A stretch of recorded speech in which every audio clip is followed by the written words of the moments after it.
The Alibi Archives. Love can be dangerous. Obsession, deadly. Let's take a trip back to Fairfield, 1957, a quiet Midwestern town where life seemed simpler, where secrets were whispered behind lace curtains and jealousy burned hotter than the summer sun. Fairfield was the kind of place where everyone knew everyone. Kids rode their bicycles down tree-lined streets, and neighbors waved from perfectly trimmed lawns. It was a town that prided itself on its wholesome charm, where the local diner was the heartbeat of the community. At the center of it all were Laura Davis and Greg Harper, the golden couple of Fairfield. Laura was everything you'd imagine in the ideal 1950s housewife, warm, kind-hearted, and always ready with a smile. She'd grown up in Fairfield, the beloved daughter of a school principal and a homemaker. She worked as an elementary school teacher, a job she loved almost as much as she loved her husband, Greg.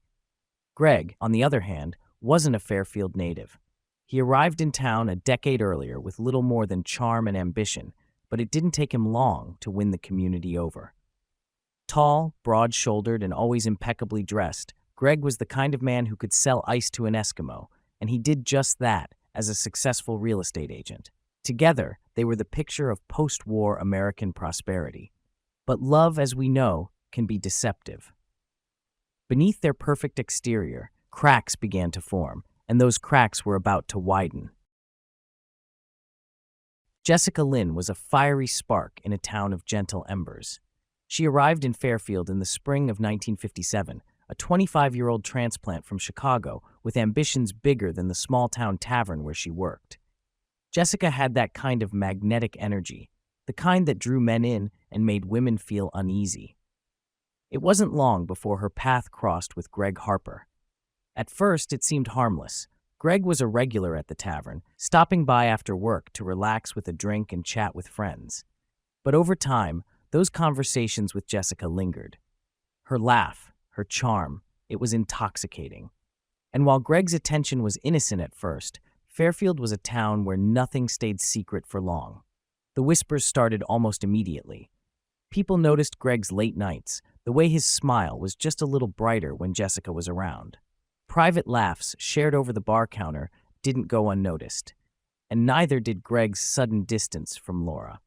Laura wasn't naive. She saw the change in Greg, how he stopped looking her in the eyes, how his excuses for staying out grew thinner by the day. She tried to believe him, to believe in their marriage, but the weight of doubt was crushing.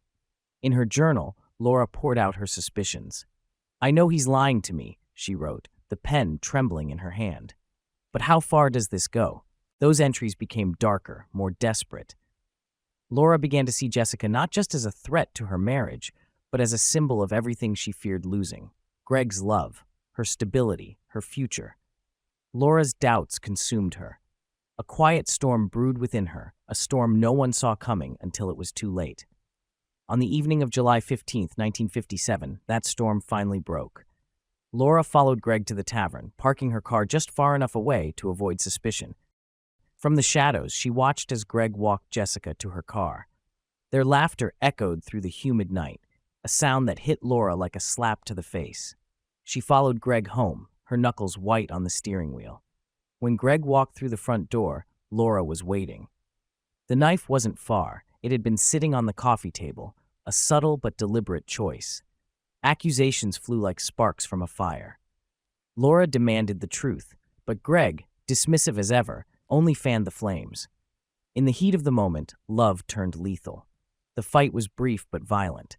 When it was over, Greg lay lifeless on the living room floor, a pool of blood staining the hardwood beneath him. Laura didn't run. She didn't hide. Instead, she picked up the phone and called the police. "I've done something terrible," she told the operator, her voice shaking but calm. When officers arrived, they found Laura sitting on the floor next to Greg's body, her hands stained with blood. She offered no excuses, no denials. The once beloved schoolteacher had become Fairfield's most infamous criminal. Laura's trial captivated the small town and beyond. Her defense lawyer painted a picture of a woman pushed to the brink by heartbreak and betrayal, arguing that this was not premeditated murder, but a crime of passion. The jury was sympathetic, but not forgiving.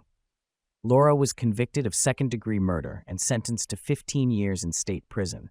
It was a verdict that divided the community. Some saw her as a victim of Greg's infidelity. Others saw her as a cold-blooded killer. From her prison cell, Laura would later reflect on that fateful night. "I loved him so much, it blinded me," she said in an interview years later. "But love doesn't excuse what I did." Fairfield never forgot the tragedy. Jessica Lynn left town shortly after the trial, unable to escape the whispers that followed her.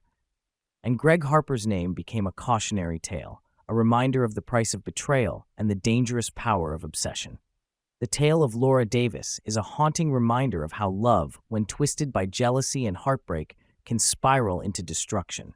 In Fairfield, love left scars that would never fade. Now it's time for you to decide, is this story fact or fiction? Let us know down in the comments and share any of your own twisted tales.